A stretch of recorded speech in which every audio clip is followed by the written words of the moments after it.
ಬಿಡದಿ ರೈತರ ಹೋರಾಟಕ್ಕೆ ಮಡಿಕೇರಿಯಲ್ಲಿ ರೈತರು ಪ್ರತಿಭಟನೆ ನಡೆಸಿದ್ದಾರೆ. ರೈತ ಸಂಘದ ವತಿಯಿಂದ ಎಸ್ಪಿ ಕಚೇರಿ ಬಳಿ ರೈತರ ರೋಷಾಗ್ನಿ. ಬಿಡದಿ ರೈತರ ಹೋರಾಟಕ್ಕೆ ಈಗ ಮಡಿಕೇರಿಯಲ್ಲಿ ರೈತರು ಪ್ರತಿಭಟನೆ ನಡೆಸಿದ್ದಾರೆ. ರೈತ ಸಂಘದ ವತಿಯಿಂದ ಎಸ್ಪಿ ಕಚೇರಿ ಬಳಿ ರೈತರು ಆಕ್ರೋಶ ವ್ಯಕ್ತಪಡಿಸಿದ್ದಾರೆ. ರೈತ ಸಂಘದ ಅಧ್ಯಕ್ಷ ಮನು ಸೋಮಯ್ಯ ನೇತೃತ್ವದಲ್ಲಿ ಪ್ರತಿಭಟನೆ ಹಮ್ಮಿಕೊಳ್ಳಲಾಗಿತ್ತು. ರೈತರ ಹೋರಾಟ ಹತ್ತಿದ್ರೆ ಮುಂದಿನ ದಿನಗಳಲ್ಲಿ ಉಗ್ರ ಹೋರಾಟ ಮಾಡ್ತೇವೆ ಅಂತ ಕೊಡಗು ಎಸ್ಪಿಗೆ ರೈತ ಸಂಘ ಖಡಕ್ ಎಚ್ಚರಿಕೆ ನೀಡಿರುವಂತಹದ್ದು.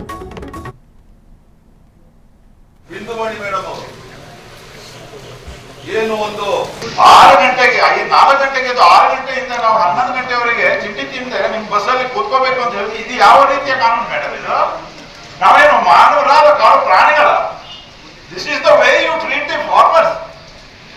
ಒಂದು ನೀರು ಕೊಟ್ಟಿಲ್ಲ ಮೇಡಮ್, ರೋಡ್ ಮಧ್ಯದಲ್ಲಿ ನಿಲ್ಸ್ಕೊಂಡ್ರು, ನಮ್ಮನ್ನ ರೋಡ್ ಮಧ್ಯದಲ್ಲಿ ನಿಲ್ಸ್ಕೊಂಡ್ರು. You should respect. Address this last time. But you are not giving us a favorable answer. I have given a favorable answer. And in the morning, last time we didn't address.